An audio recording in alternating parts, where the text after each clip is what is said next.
Hey everyone, welcome to the next installment of the interview series for the Apex Challenge. If you are just stumbling across us and you haven't discovered what we are all about, I suggest you go to the apexeverest.com website and check us out, because it is a challenge that you are not going to want to miss. We are rapidly approaching 2024. If you are watching this in 2024, Happy New Year. I hope you had a wonderful Christmas and a New Year. If you're watching this in 2023, I hope you're excited. This is an opportunity for me, Tim Britton, the head of community, to bring the community to everyone else, to start introducing you to the people that are taking on this challenge, that decided, you know what, we want to try to conquer our own Everest, because that is what we at Apex believe everyone needs. They need to kind of conquer their own big challenges. So without further ado, we're actually going to meet not one, but two people today, because we have got a couple. We've got Mike and Jenn, who won a competition to actually take part in the Apex Challenge. Now, whether they quite knew what they were in for is another story, but I'll let them tell you about that. So I'll bring them in and we'll have a little chat with them. So let's just unmute them. Are you there?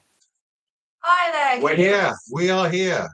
Brilliant. I love it. I love it when technology works. We had a little bit of a thing beforehand, but we're there. So first of all, thank you so much both for joining us. It's absolutely brilliant to have you on. So thanks for joining us. Thank you. No problem. My pleasure. Okay, so first of all, with Apex, we want to just kind of get to know our communities and dive in. So I suppose, could you just kind of tell us a little bit about yourselves, kind of your dynamic, and just, I don't know, maybe how you met, how you started to get into hiking? Yeah, Yeah, sure. So, well, I grew up in the East End of London. Growing up in the concrete jungle, there wasn't much of an opportunity to go hiking, really, in all of the grey. When I grew up, I moved to Essex and started hiking around some of the green grass around there. Started getting into shape, weightlifting, and then after that, when I moved to Kent and met Jen, we would ramble around the hills of Kent, around the coast, more leisurely than anything else, but really got a lot out of it. Really enjoyed the open space, whether that be in the forests and the woodlands or by the coast. And then we started to push ourselves a bit more, longer walks, slightly hillier walks, walks a bit further afield in the Surrey Hills. Started doing a couple of competitions, sort of half marathons, ultra marathons, and you know, going from strength to strength now. We started on trails and just seeing how well we could go. I love how you just dropped that in, though, that you started doing some walking, did a couple of half marathons, a couple of ultra marathons. Yeah. So you just go from one straight to the other. So have you both been that type of, like, go get a challenge, whatever it is, you're like, yeah, let's just give that a go? He is, I'm not. I panic and then deal with it on the day. Yeah.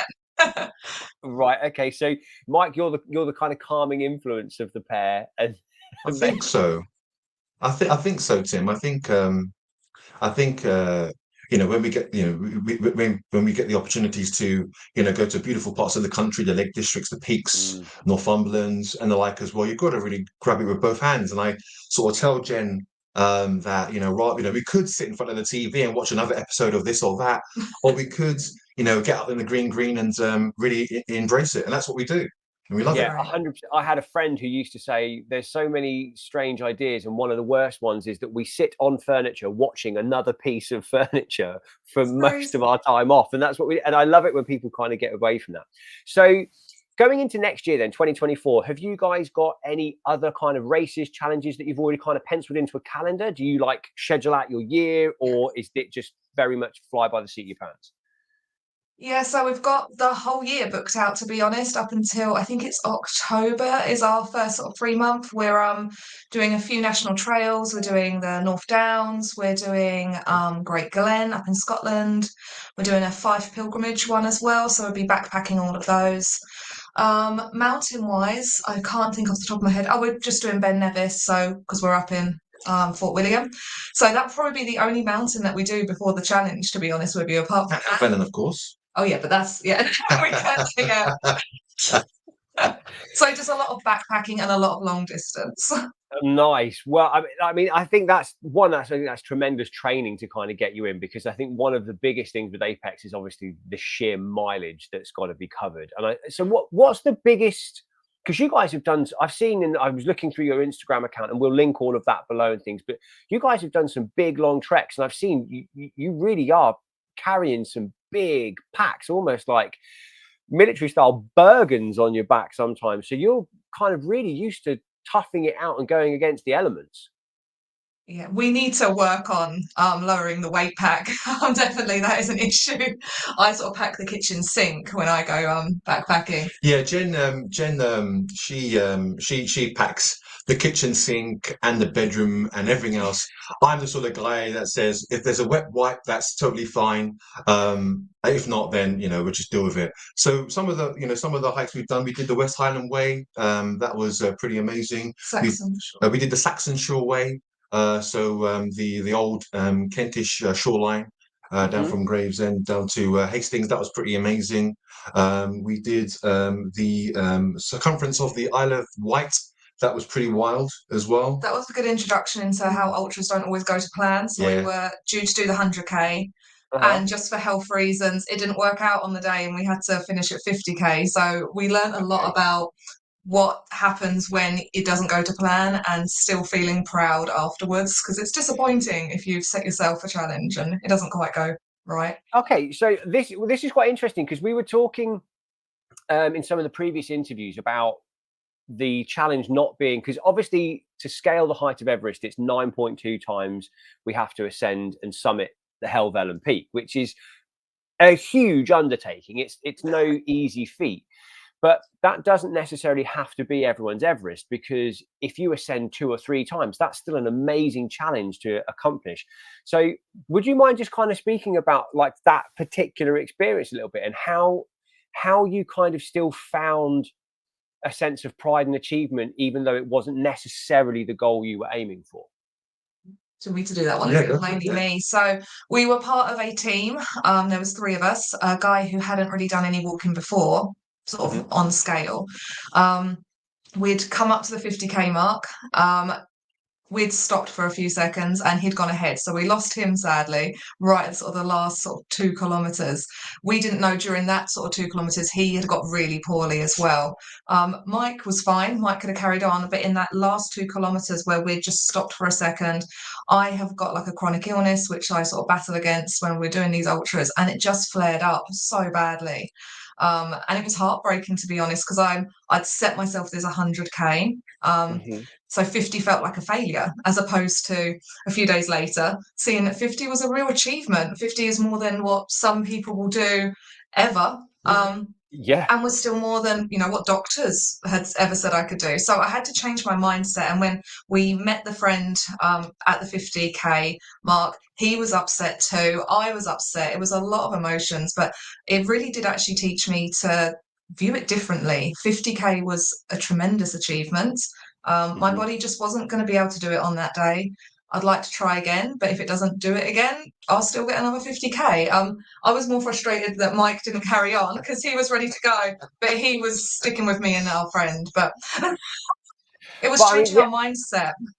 I think this is phenomenal, because and this is why I love these interviews, because sometimes I try not to, and I was saying this before, I try not to find everything out, because I want to experience getting to know our community as well. And I had no idea that you had a condition, and I have no idea what the condition is, but I think it's truly amazing and inspiring that despite maybe a preconception or things that have been said before, you choose to say, no, this is my life and I want to live my life and I want to experience my life. And I do not want my life to be just, oh, well, I can only really walk down to the shops and back. So to cover 50k and then make the decision to go, okay, maybe it's not quite going to work today, I think it's amazing. So for me, congratulations. I think that's inspiring to me and to, I dare say, to a lot of other people. Okay, so let's dive into the Apex Challenge then, because you guys actually won a competition with Apex when we hit 1,000 followers on our social channel, and you got a place, well, you both got a place on the Apex Yeah. Challenge. But Mike, am I right in saying that you're the person that spotted this, but you weren't quite sure what it was? Yeah, so I saw the page and it looked really interesting. I loved the camaraderie and the sort of community feel. I loved the challenge, but it was all sort of pie in the sky to me, really. I had a good read of it, and then I think I went to sleep, and then I entered the and competition. unbeknownst to me, unbeknownst to Mike, in his slumber, Jen, she entered us in there, and we got picked out of the hat. But I told you we'd won at 6, 7 o'clock in the morning when you were just waking up. So he had a panic that he had to climb actual Everest before his brain. I really did, yeah. I had to sort of, I was sort of up there. I was thinking we are going to Everest, and then sort of Jen brought me back down, explained explained it all, and then I was ready to rock and roll. I really was. Oh, I love that. I can't imagine what that must have felt like. Thinking, hang on, what? We're now climbing Everest. Well, in a way, yes, that's going to happen. Okay, so with the Apex Challenge, then obviously there's quite a lot of our community that have chosen and started trying to raise money for various different types of charities and things like that. And I know that in some of your previous adventures, I suppose we should call them, or challenge races, you have raised money for charity before. So are you guys going to do this for a charity, or are you doing it just for sole adventure? Do you want to? Yes, so in the past, as I say, we've raised money for various cancer charities, as it is a condition that's very close to Jen and I. In our last adventure, we raised money for bowel cancer. This year, it will be a similar charity, I would say, probably for bowel cancer again. We're looking forward to the challenge as well. We're really testing ourselves, but definitely we are mindful of the fact that Jen and I are able to.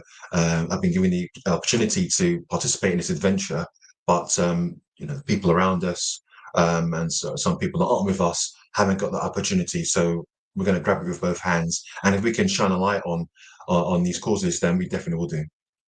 Yeah, I think that. Yeah, I mean that's amazing, and I think I'm so humbled every time I get to meet more of our community, because hearing people say that they want to raise awareness for certain charities, but also saying that you're racing for those people that maybe don't have the opportunity, or maybe think that they can't get this opportunity, is brilliant, because it means that maybe some of those people in their own small way can be on that Everest journey with you. And there'll be plenty of pictures and photos being taken. So maybe if you have got special people that you want to know that have got to the top of the mountain with you, we'll take them up there, take a picture of them or something, take a banner with you, and we'll do it as well. So that's amazing. So is there with ultras and different types of races and things like that, and you guys have done a lot of lengthy endurances and multi-day staging yourselves as well on different hikes, what do you find is kind of the biggest struggle when you're doing something of such length and such physical and mental endurance, and how do you both try to overcome those difficulties when they arise? So for me, it can be my illness. I've got something called endometriosis. Mine's quite bad. It can flare up. That causes a lot of pain. So I have a physical side of it that I can hit sort of like a physical wall. Also, sometimes you just hit a mental wall as well. You're fed up of eating dehydrated food for the 7th day in a row, and you haven't seen you sort of you go between loving that you haven't seen any humans for days on end, and then sort of realizing you maybe want to see people again, and that's quite nice. So for me, it's always I will hit sort of a physical wall and then have to mentally push through that. That's definitely something that I struggle with, but we usually find if one of us is low, the other can be high. It can sort of yin yang. So as long as we're both not having a low moment at the same time, we're okay. Yeah. The other one can carry the other one. Have you ever kind of maybe had to sort of rely or pick up other people when you kind of been doing something and you've passed them on a challenge or a race, and you've kind of gone, look, come on, it's okay, and kind of try to G them up as well? Actually, yes. So one of the things we love about, particularly like the organised ultras, not so much when you're doing like backpacking, is the people. You meet the most amazing Yeah. people, and I don't know if it's because everyone's guards are down or if it's just sheer exhaustion, but you find out people's life stories within about 5 minutes of meeting them. Everyone is so open and so honest. We met two amazing people when we walked up Scarfell, and that, I was with them for 2-3 hours. They've stayed in our lives. They told us very deep personal information about themselves. You feel really connected instantly. They did not think they could carry on. We didn't think we could carry on, but we met and we just pushed each other to the top. The conditions were really bad that day. We met someone recently in Scotland who'd accidentally climbed a Monro without any knowledge. She'd got sidetracked and got stuck and just got to the top, and we met her and she came back over sort Up of. Ben Lomond, just casually walks up She Ben was Lomond. exhausted. She did not have any supplies with her, so we sat down with her. We gave her food and water. She was in a bit of a state, bless her. So yeah, but in those moments you meet these amazing people, and I love that.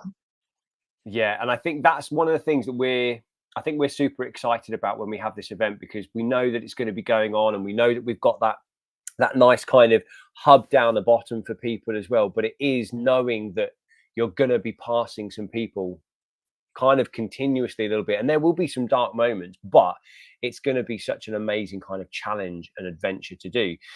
So that kind of leads me kind of coming towards like the kind of final sort of 3 questions that we have that we kind of always ask everyone. So one of those is, well, before we get to those ones, is if you were going to pass someone, or you came up to someone, what piece of advice would you give someone if they are in that mental kind of depth, that struggle where they go, I can't, I'm ready to tap out, and it's not necessarily physically, but it's mentally, they've gone, I'm done. What would you say to them? Well, from my point of view, I'd say a few things. I'd say, to get to that point in the first place, you would have clearly done the training. You would have clearly done the physicality to get to that point, to get to the start line. So you have it within yourself to keep going. And then I'd also say to that person, let's think of a happy place. Let's get you to a happy place, whether that's a memory, a TV show, I know, an incident, or just kind of bring them out of that funk to a happier place. And then from there, just even stop with them for a while, walk with them for a while, and just understand what their why is. Really sort of drill down a bit and understand what their why is. I think if some people channel into why they're there in the first place, whether they've won a competition or gone to the Lake Districts, why are they there? Is it for a charity? Is it for a family member? That might help drive them along as well. And I think really sort of, as Jen mentioned as well, really taking that time to understand people, because we're not athletes, we're not we're not Olympians, we're just human beings at the end of the day, Tim. Just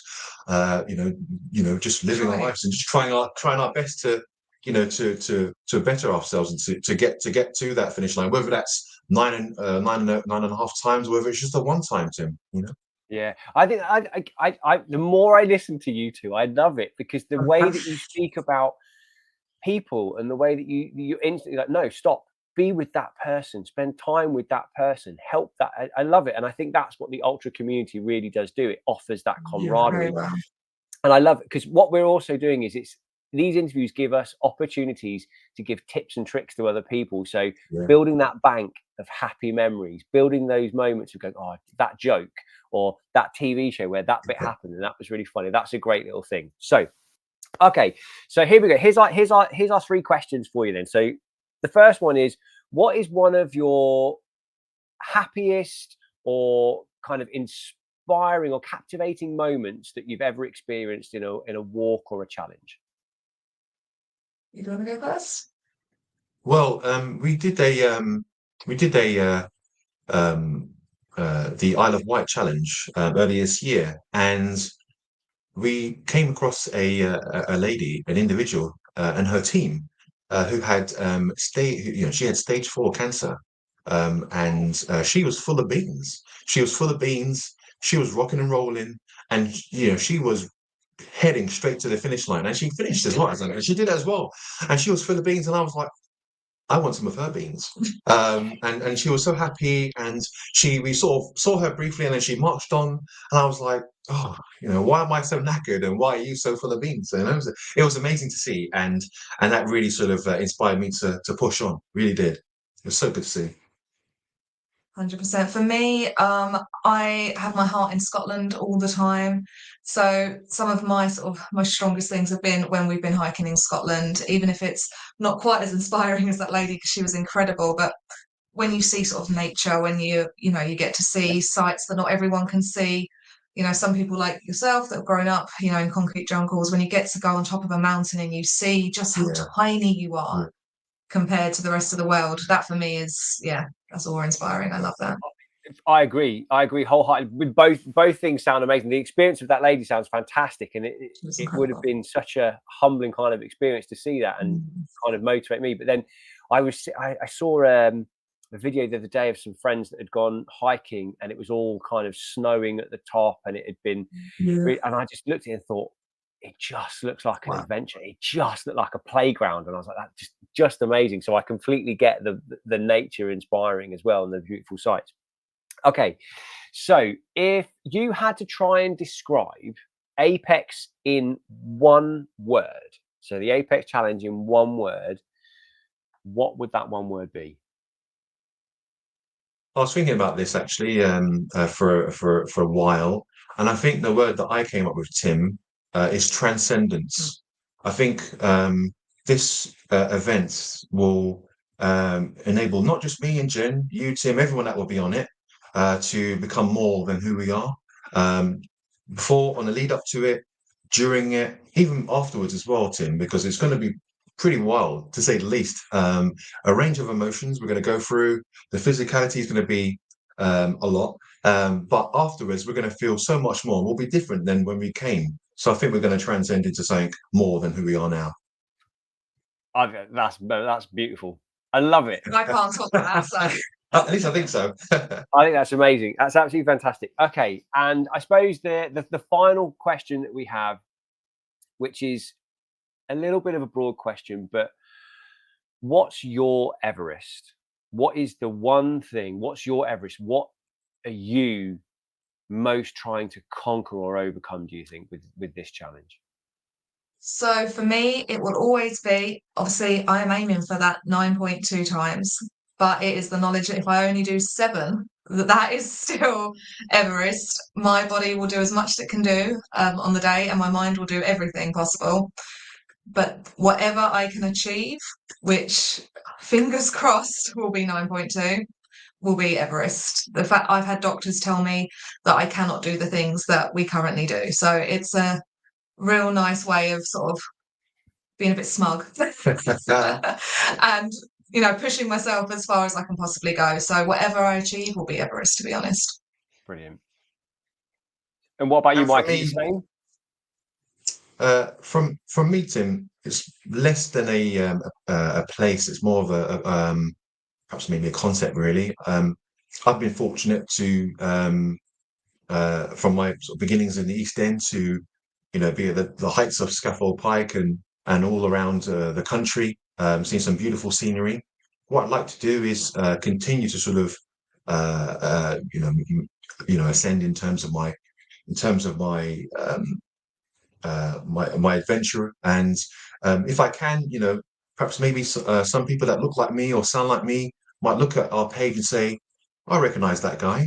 I can do that too, and be inspired to put on a pair of hiking boots and get moving as well. Like, guys, it has been the most wonderful privilege and pleasure to talk to you both and to meet you both, and I cannot wait to see you up on the mountains. I can't wait to get involved and stuck in and have a bit more of a chat and banter with you. So it's been absolutely fantastic. So thank you so much for coming on. I really do appreciate it. Thank you, Tim. Looking forward to meeting Thanks you very much, properly. Tim. See you soon.